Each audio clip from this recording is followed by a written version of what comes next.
Hello दोस्तों, नमस्कार। एक बार फिर से स्वागत है आपके अपने परिवार देव जी के ट्रिक्स पर। तो दोस्तों, हम लोग पढ़ने वाले हैं जीवन परिचय, जो कि आपकी विद्यापति का। विद्यापति एक देखा जाए तो शिव भक्त रहे हैं, और कहीं ना कहीं देखा जाए तो इनका हिंदी साहित्य में भी आपका बहुत योगदान होता है। भक्ति काल में आप पढ़ेंगे इनके बारे में बहुत अच्छी तरीके से। यहाँ पर जीवन परिचय भी आपको बहुत अच्छी तरीके से बताया गया है। जो भी इनकी कहानी है वो सब चीज इसमें से आपको सुंदर तरीके से प्रस्तुत की गई है। बाकी और भी जो आपकी जीवन परिचय है वो प्लेलिस्ट में आपको मिल जाएंगे, जीवन परिचय वाली प्लेलिस्ट में, जहां पर हिंदी साहित्य भी कवर किया गया है। आदिकाल से लेकर आप गद्य काल तक जो इतना है वो सब आप पढ़ सकते हैं, प्लेलिस्ट में ही आपको मिलेगा। तो चलिए स्टार्ट करते हैं। पहली बार जुड़े हैं तो चैनल को सब्सक्राइब भी करिएगा, दोस्तों को भी शेयर करिएगा, अपना प्यार और सपोर्ट जरूर दीजिएगा।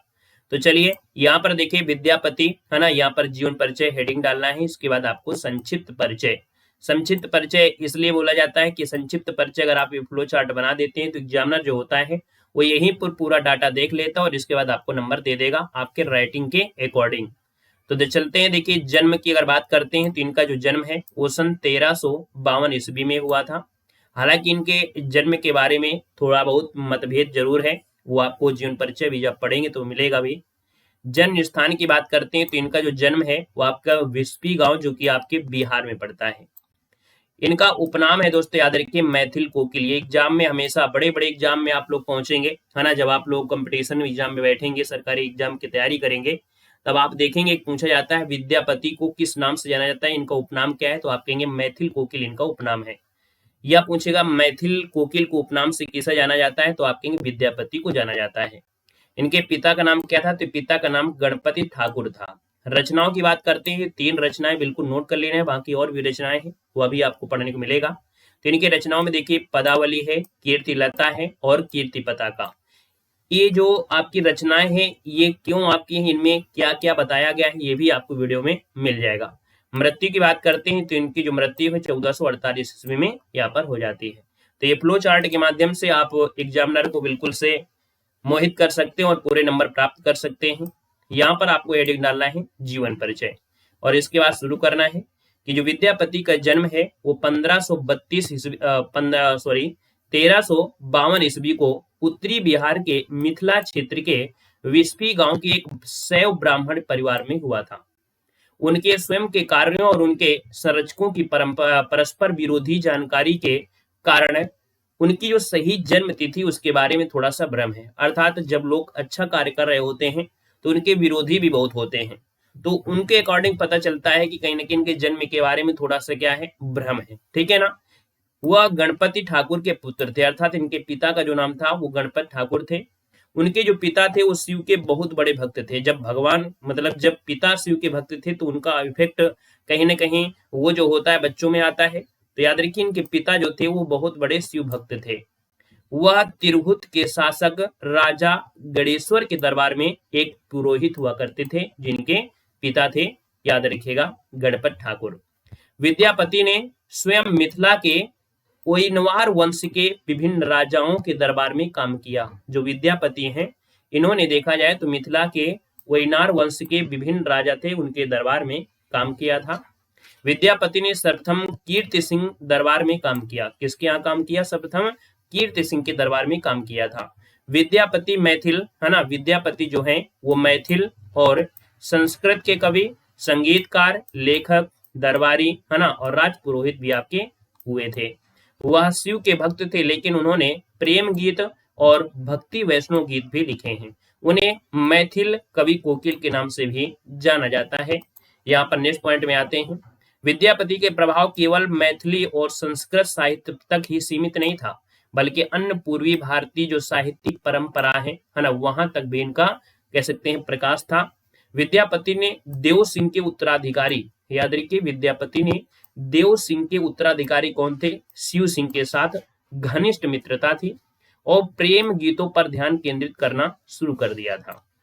यहाँ पर देख सकते हैं कि मुख्य रूप से 1380 से लेके 1406 के बीच में लगभग 500 प्रेम गीत इन्होंने लिखा है। विद्यापति ने 1380 से लेके 1406 के बीच लगभग 500 प्रेम गीत लिखा है। इस अवधि के बाद उन्होंने जिन गीतों की रचना की वे शिव, विष्णु, दुर्गा, गंगा की भक्तिपूर्ण प्रस्तुत किया करते थे या प्रस्तुत किए थे।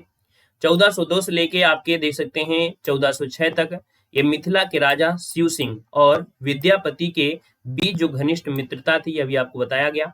जैसे ही शिव सिंह अपने सिंहासन पर बैठे, ठीक है, जैसे ही शिव सिंह जो थे वो सिंहासन पर बैठे, है ना, किसकी जगह, देव सिंह की जगह। तो शिव सिंह अपने सिंहासन पर जैसे बैठे, उन्होंने विद्यापति को अपना ग्रह जो ग्राम है विस्फी प्रदान कर दिया। पहले लोग इतना दान कर दिया करते थे, गांव का गांव दान कर देते थे, तो यहाँ पर विद्यापति को इन्होंने अपना ग्रह जो आपका था ना, कौन सा गांव, विस्फी प्रदान किया, जो कि एक ताम्र पत्र पर दर्ज किया गया था। ऐसा माना जाता है कि लगभग 1430 या उससे पहले वे अपने गांव विस्फी लौट आए थे। वह अक्सर शिव के मंदिर जाते थे और याद रखिएगा कि उनकी 2 पत्नियां थी।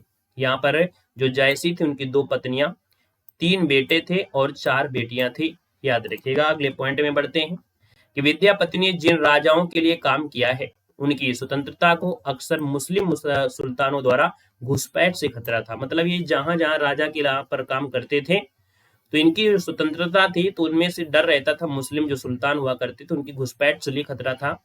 देखिए, कीर्तिलता एक ऐसी घटना है, जो हमने अभी बताया था कि कीर्तिलता में क्या बताया गया है, तो कीर्तिलता एक ऐसी घटना का संदर्भ देता है जिसमें ओयनवार का जो राजा है, राजा गणेश्वर को तुर्की के जो सेनापति थे मलिक अरसलान ने 1371 में मार दिया था।